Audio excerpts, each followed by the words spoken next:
Sir क्योंकि हम लोग ये जानते हैं कि E बराबर हमारे पास आता है तो B/T मतलब कि GT P/T मतलब कि GP E बराबर GP G बराबर E/P। ठीक है जी सर, आज का हम लोगों का टॉपिक है, मैंने ऊपर नाम तो लिख रखा है पीजियो इलेक्ट्रिक, अपन लोग कहते हैं तो ट्रांसड्यूसर। ठीक है, तो हम जानते हैं कैपेसिटर्स में कि B बराबर आता है हमारे पास Q/C आता है। ठीक है, और C बराबर आता है आपके पास Q/ मतलब B, और Q बराबर आता है CV, B बराबर आता है Q/C, और प्रेशर हम लोग लिखते हैं फोर्स बाई एरिया, और मॉडुलस ऑफ हमारे पास इलास्टिसिटी आता है स्ट्रेस बाई स्ट्रेंथ।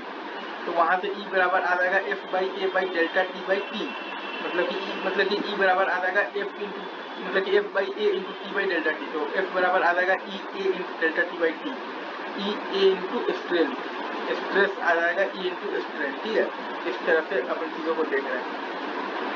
और एक और टर्म हम लोग डिफाइन करते हैं बेसिकली, Q बराबर आता है बेसिकली D इंटू F, जहाँ पर ये D क्या होता है चार्ज का सेंसिटिविटी, F क्या होता है फोर्स, और Q क्या होता है चार्ज। तो D का यूनिट क्या हो गया है आपके पास बेसिकली Q/F है कूलम्ब और पर मीटर, राइट। और अपन C जानते हैं कि A एप्सिलॉन इंटू एप्सिलॉन और बाई मतलब कि आता है T, और आपके पास आता है Q बराबर आता है DF। तो B आ जाएगा आपके पास Q/C मतलब कि DF/A एप्सिलॉन/T मतलब कि D/एप्सिलॉन इंटू T इंटू F/A मतलब कि DTP। ठीक है, जहाँ पर कि आपके पास G क्या है, G बराबर है आप अगर आप थोड़ा सा अगर आप यहाँ पर ध्यान से देखिएगा, ठीक है सर, तो आपके पास D बराबर है D/एप्सिलॉन इंटू एप्सिलॉन के, आपके पास D बराबर आ जाएगा epsilon into epsilon into G। आपके पास क्या है ये, तो D/एप्सिलॉन इंटू एप्सिलॉन और बराबर है G, तो आपके पास D बराबर आ जाएगा epsilon into epsilon into G। ठीक है, अब इसमें एक चीज और भी है, ये हम लोगों ने जो ये रिजल्ट जो निकाला है ना कि B बराबर VTP जो हम लोगों ने निकाला है, राइट, इसमें हम लोग G को बोलते हैं वोल्टेज का सेंसिटिविटी। G हम लोग मतलब बोलते हैं वोल्टेज का सेंसिटिविटी, और G का यूनिट अगर आप देखिएगा B बराबर GTP से। ठीक है सर, इसमें मतलब कि G मैंने बता दिया कि क्या है, और P हम लोग जानते हैं ये आता है फोर्स बाई एरिया है P। ठीक है, तो ये सारी चीजें, और G का यूनिट आपके पास हो जाएगा वोल्टेज मीटर, और पर हो जाएगा न्यूटन। G का यूनिट हो जाएगा वोल्टेज मीटर पर न्यूटन। ठीक है, इजी। बाकी ये सब तो मैंने आपको बता ही रखा है।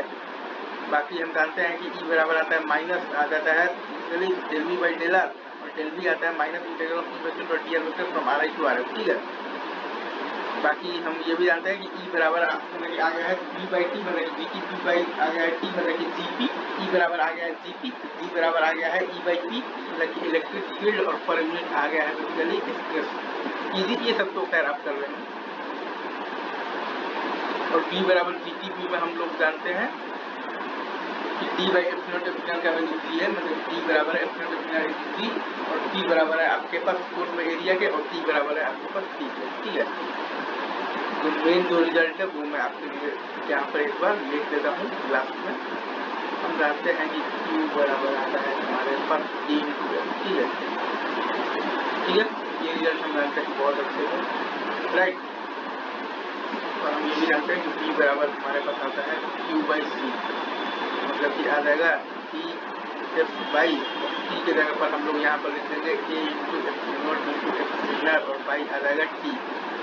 इसको हम लोग चाहें तो और अच्छे से सजा कर भी लिख सकते हैं D/एप्सिलॉन इंटू एप्सिलॉन। ठीक है, इंटू T इंटू हम लोग लिखेंगे F/A, जो कि हमारे पास आ जाएगा G into T into P, जहाँ पर कि D/एप्सिलॉन का वैल्यू है G, मतलब कि आपके पास D बराबर है epsilon into epsilon into P के, और आपके पास P बराबर है फोर्स बाई एरिया के। ठीक है, ठीक है सर, T बराबर है T, तो ये चीज़ आपको अच्छे से दिमाग में रखना है। तो ये हमारा जो टॉपिक था बेसिकली पीजियो इलेक्ट्रिक मटेरियल या फिर ट्रांसमिशन। ठीक है,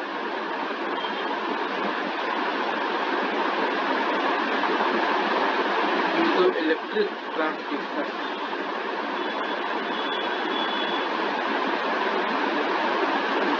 राइट, अभी रखते हैं यहीं पर, बाकी बातें आगे करेंगे। चलिए sir, thank you very much.